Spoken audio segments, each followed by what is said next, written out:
Did you know there are 10 questions that are practically present in every cabin crew interview at the 40 largest airlines in the world? That's right, and I'm going to tell you about them in this video. What are these 10 questions? I'll also give you tips on how to answer them. Hi, how are you? I'm Romulo Gutierrez, and this is the FlyDeck Briefing Channel. I've been a recruiter and selector for 27 years with extensive experience in international airlines, and I'm going to reveal for you, the candidate or cabin crew, the 10 most common questions in interviews. The 10th question comes up 31% of the time in interviews, which is, what makes you the ideal candidate for this position, okay? This answer will depend a lot on the company's profile. Let's suppose I'm talking about Frontier, the American company. So I could say, look, 3 factors make me the ideal candidate for this position. The first one is that I'm a very attentive and sharp person. I can adapt quickly to different situations. After all, Frontier has a lot of that in its cultural essence. And then I give an answer that's appropriate to the company's culture as long as I actually have those qualities. All right? The best way to answer what makes you the ideal candidate is to mention 3 factors linking you to the position. 2 should be your behavioral skills, and 1 should be more technical. If the position is for Emirates, for example, I could answer like this. There are 3 factors. First, for the past 5 years, I have been studying luxury aviation and luxury services for high-end passengers extensively. So, I have been preparing myself for this moment. A second point that makes me the ideal candidate is that I am someone who can get along very well with different cultures and different people. In fact, today I speak 4 languages and I am learning a 5th. So those are 2 factors that really connect me to this position. So you bring up factors that are important for that company. 9th question. The 9th has a 35% chance of coming up in interviews, which is, tell me about a time when you lost your patience with someone, lost control with someone. This is very important. This is a question that is very tricky and dangerous for the candidate. For the cabin crew member, okay, be very careful when answering. It's not good to answer, look, I never lose my patience. I've never lost my patience with anyone, because that's obviously a lie. We do lose our patience, especially me, since I'm the son of a Spaniard. We lose our patience pretty easily. But I can say that I control myself. I can give an example. I can say, look, I'll take an example. Let's suppose I worked as a salesperson in a wine shop. And I say, look, there was an occasion. Don't dodge the question, answer it. There was an occasion when a customer asked me to present the wine list to him. I did the presentation. And after giving the whole technical explanation, he was messing around on his phone, not paying attention. Then, after all that, he said I hadn't presented it properly and told me to do it all over again. And obviously, I was really irritated. After all, he was on his phone. But I kept my patience, and then I corrected myself. I said, look, I'll do the presentation again, but I'd like your full attention this time. Is that okay? And at that moment, he realized I was talking about the phone. He tried to find an excuse, a conflict, but I didn't escalate it. And I politely said, would you like me to start the presentation over again, sir? And I can always handle these situations easily by maintaining professionalism and keeping my patience as much as possible. So share a situation, but without showing that you completely lost control. 8th question. This one has a 39% chance of coming up in your cabin crew interview. Just a reminder, I did research with at least the 40 largest airlines in the world. How would you react if you had to work with someone you really don't like? And the answer is pretty much standard for everyone. So I could say the following. If I'm taking part in a Ryanair interview, I might say, look, there are people I prefer to work with. the kind of profile I like to work with, then try to mention a profile that's closely related to that company. For example, someone who's detail oriented, someone who's attentive to safety issues. That's the kind of person I like to work with because that's how I am too. Now, when I work with people who are different, I try to adapt. I try to help my colleague. And I'm sure they'll also have strengths that I don't have and that I can learn from them. So I don't have major issues working with people that at first I might find a bit more challenging. So it's about giving that sense of confidence. Let's move on to the seventh question. Are you coming with me to the first one? The first one, 91% chance of coming up in the interview.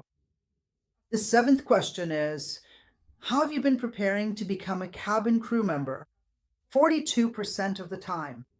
I consider this question to be one of the most important for cabin crew selection. For what reason? So, speaking as a recruiter, which I've been for 27 years, giving consultancy and training recruiters for airlines all over the world, all the candidates, the cabin crew candidates who have followed a path of technical studies, language learning, and seeking out selection processes. These candidates truly understand the cabin crew profession, so they also know about the challenges of the job.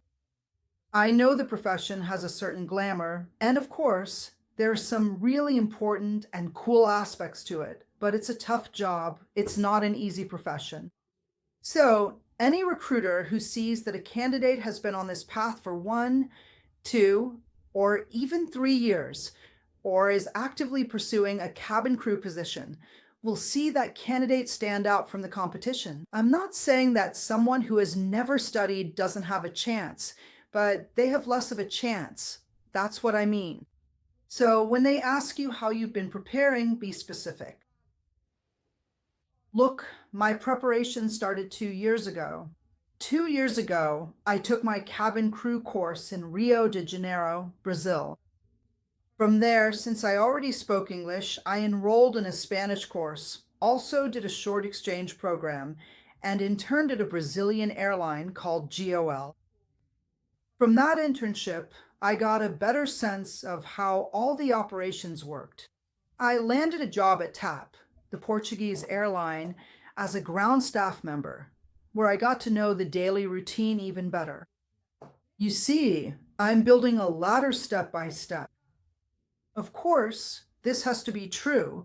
I'm just giving you an example. But candidates who put together a 2 to 3 minute answer showing everything they've learned, in technical terms, courses, languages, they have way more possibilities. Shall we go to the sixth question? There's a 54% chance this will come up in your interview.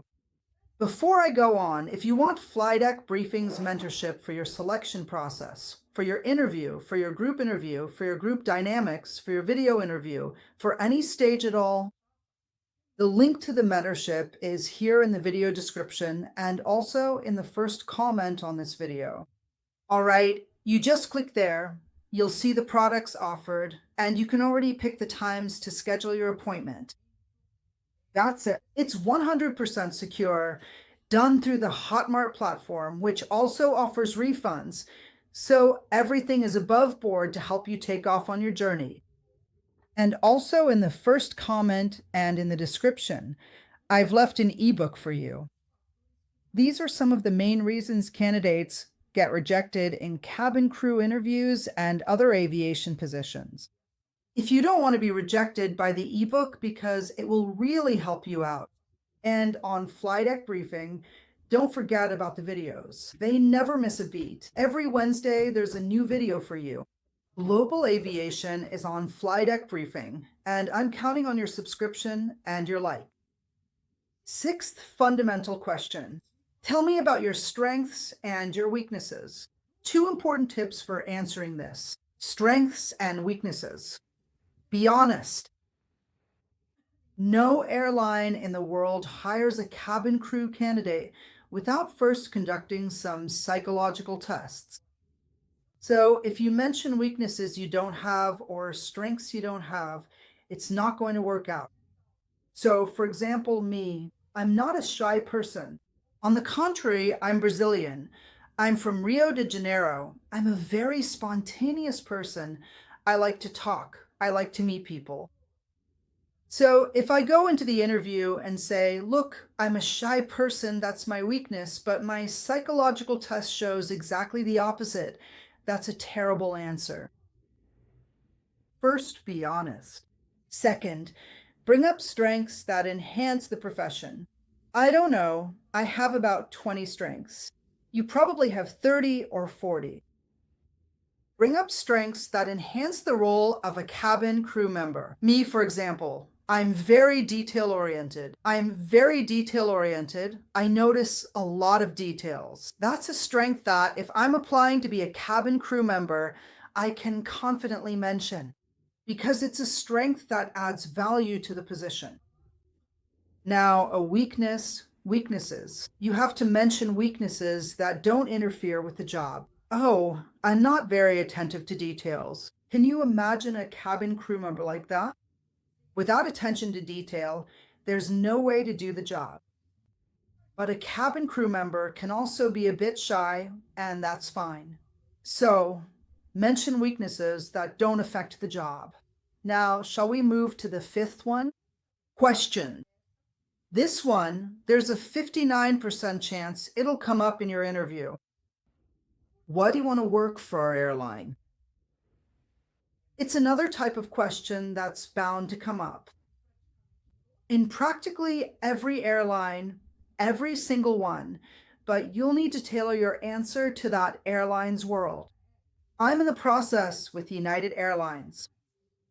And over at United, I noticed that it's an airline that really focuses on a great customer experience, flight safety, and teamwork. So, what am I going to say? Because I want to work at this company, so I'm going to try to mention these three pillars, but in a genuine way and in a way that fits my personality. I can say, look, there are three reasons why I chose United Airlines to work for. The first one is I was raised in an environment where everything was about the group. I always had to share and split things with my siblings, and they shared with me, and that created a big family, a real team. So I see that United has the same principle. Teamwork is really strong among the entire crew and ground staff. So that's one of the reasons I chose to work at United. The second reason, then, is that I connect a bit of my own story with the cultural aspects of the company. I think that's a fundamental point. All cabin crew members need to know, in a subtle, balanced, and calm way, how to value their own story too. Okay? Fourth question that's going to come up. 62% of the time, actually, these are situational questions involving onboard scenarios. The question might come up, for example, suddenly, you're on a flight and a child won't stop crying and starts bothering the other passengers. What do you do? So these are the kinds of questions. Or, for example, a passenger really wants to board with their pet, with their dog, and you tell them they can't, but they made it through check-in like that, and now they start yelling. What would you do? These are onboard situations. Every time they come up, you'll work with three pillars. 3. First pillar, you show that you stay calm and explain the procedure. Second pillar, you show that you know the rules and flight regulations and that you present this to the customer in a polite way. Third pillar, if neither of those 2 points solves the issue, you escalate it hierarchically, meaning you call the captain, the chief flight attendant, or, if necessary, some authority. If you're at the airport and the aircraft is on the ground, you do this to resolve the issue. So, you need to handle this in a step-by-step manner. Step 1, Step 2, Step 3. Third question. There's a 75% chance this will come up in your interview. What do you like and what do you dislike about being a cabin crew member? What do you like? I think that's easy to answer, right? You can say that you like serving people, that you enjoy getting to know other cultures that you like. Feeling useful to people who are connecting, that you like helping people achieve their dreams. Anyway, there are a lot of things that you like safe aviation, so people can have a smooth trip. There are plenty of things you can say you like. Now, what about what you don't like about the job? I'm going to ask you to write in the comments what you don't like about the job. Should you mention something you don't like, Romulo? I could even mention things that the company would never want to be. So, for example, I'm in an Air France selection process, and then they ask me, what do you like about the profession? Look, what I don't like is any lack of procedure, unsafe procedures, dangerous procedures, procedures that aren't in the aeronautics regulations, anything like that. I really don't like it. And that's one of the reasons I chose Air France, because I did a really interesting study. I looked at people who worked at Air France, I saw testimonials, and I saw that one of the most important things for Air France is safety procedures. And that's why I chose the company. And that's what I don't like about the profession. So you're going to try to mention something that never happens at that company, something they strongly reject. That's an interesting point to answer. Second question, probability of being in your interview, 79%. 79% chance of being in your interview. Why do you want to be a cabin crew member? Why? I think it's very important in this answer to let your love for the profession shine through, to show your true calling for this career. It's hard for me to tell you, for example, I've been a recruiter and selector for 27 years. I work providing services and giving training to recruiters all over the world. If someone asks me why I want to be a recruiter, I'll say it's because I like helping people, because I enjoy connecting a company with the best employees so it can achieve excellent results, because I feel good when someone joins an airline to work. After a year, I get feedback that the opportunity created for them changed their life. These are things I enjoy, and that's why I want to be a recruiter. So I would like you to apply this reasoning to why you want to be a cabin crew member. Try to avoid standard answers, those cliches that all candidates will say. Let your heart and your love for the profession shine through. At the moment you answer this question, which appears in 79%, 100% of the airlines in the world, and the question with a 91% chance of being in your interview is, it's the first question in a cabin crew interview. Tell me a little about yourself. Give a brief introduction about yourself. We want to get to know you. I usually say that this question, when you start your interview, well, I don't know how you say it, but here in Brazil we say start off on the right foot, meaning to start well. Start off on the right foot. It's an answer that can also determine whether you get approved. That's why I left a complete script for you to use when answering. Talk about yourself in the cabin crew interview, in the video that's right here. Go watch it, it'll really help you out. Great preparation. Take care and see you next time.